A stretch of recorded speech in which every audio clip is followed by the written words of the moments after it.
Questions have arisen over the account made by the mother of a woman who died after jumping out of her car on the way home from a wedding.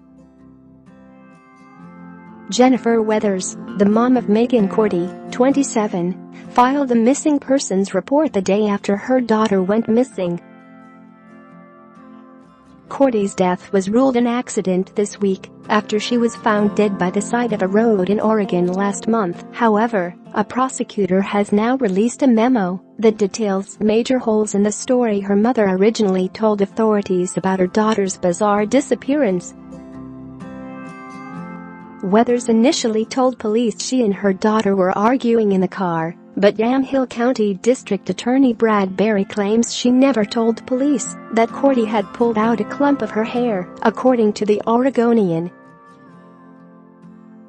Scroll down for video. Authorities only learned of the quarrel's physical nature after a detective confronted Weathers when the hair was found in her car. The mother also said Cordie got out of the car, only to later tell investigators that her daughter actually jumped out, according to the memo.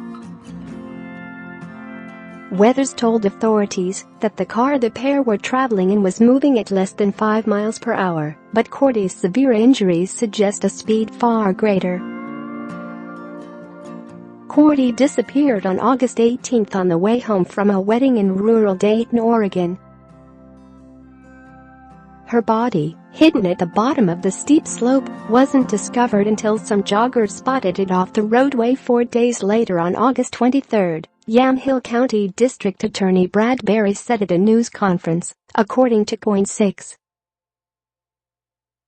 Cordie did not wander off from the scene, but died instantly when she exited her mother's moving car, hit her head on a guardrail and slid down an embankment, a prosecutor said on Thursday. Also inconsistent was the location of the body. Cordie's body was found 9 miles from the location, Weathers reported. She was barefoot, but her feet didn't have injuries relating to such a long walk, the memo states. Weathers is not being charged in Cordie's death, but she was cited for driving while intoxicated and reckless endangerment.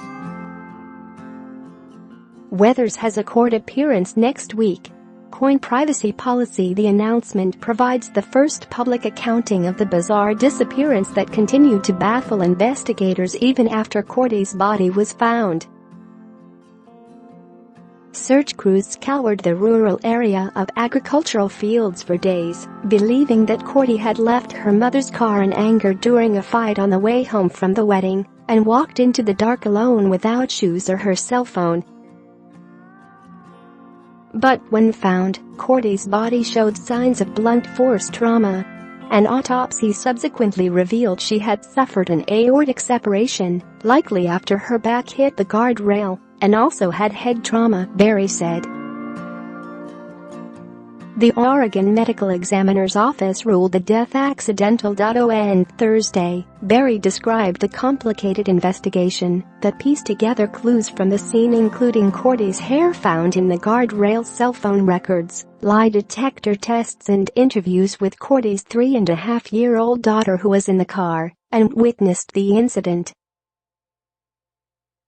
Share this article. Share Cordie's boyfriend overheard her fighting with her mother in a cell phone call that provided a narrow time frame for the death, Berry said.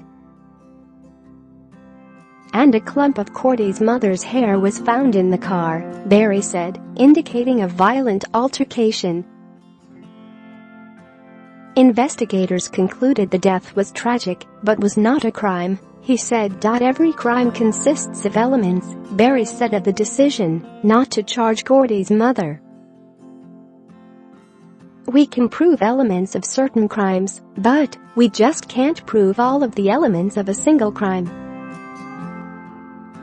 Clearly leaving her daughter there, if we're talking right versus wrong, it's hard for me to fathom that somebody would do that, but it doesn't mean that I've got a crime. Berry said Cordie and her mother had a difficult relationship and began arguing as they left the wedding.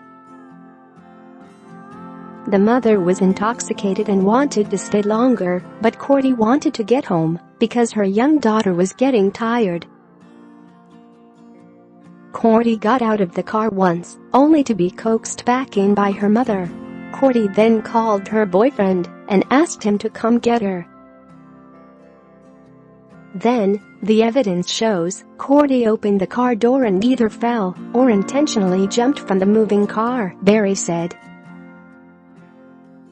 Cordie's young daughter told police her mother was in the backseat at the time. The mother has not cooperated with authorities since taking an initial polygraph test, and it's unclear if she realized her daughter had been killed, Barry said.